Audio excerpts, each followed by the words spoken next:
Depression. ఈరోజు మనం మాట్లాడే టాపిక్ డిప్రెషన్. దీన్ని మన తెలుగులో మనోవ్యాధి కూడా అంటారు.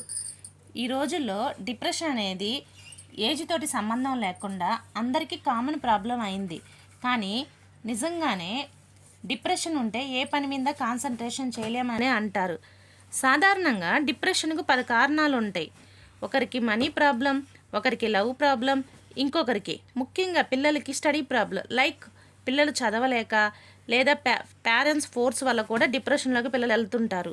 కానీ మనం అనుకుంటే డిప్రెషన్ నుంచి బయటపడవచ్చు.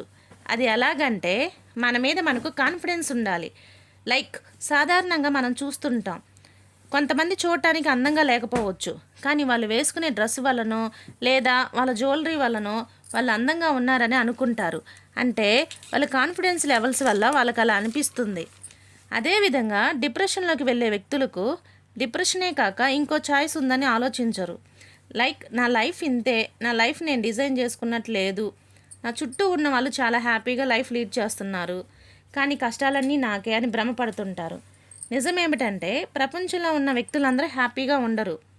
అది వాళ్ళకి తెలియక అలా బాధపడుతుంటారు. హ్యాపీనెస్ ఈజ్ పవర్ఫుల్ చాయిస్ అని అనుకోరు. సో మనం ఎలా డిప్రెషన్ను డైవర్ట్ చేయాలంటే, మన లైఫ్లో మనకి ఇష్టమైన పని ఉంటుంది, ఆ పని బోర్ కొట్టే వరకు ఆ పని చేయాలి.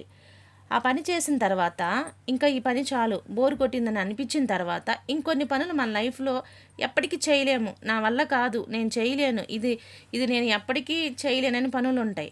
ఆ పని మీద మనం ఫోకస్ చేసి కాన్ఫిడెన్స్ పెట్టుకొని మనం డిప్రెషన్ లెవెల్స్ అన్నీ ఆ పని మీద పెట్టి డిప్రెషన్ని కాన్ఫిడెన్స్గా మార్చి ఆ పనిని సక్సెస్ చేయగలిగితే మనం డిప్రెషన్లో నుంచి ఆటోమేటిక్గా బయటకు వస్తాం. సో ఇది ఎవరైనా డిప్రెషన్లో ఉంటే ట్రై చేసి చూడండి. Thank you.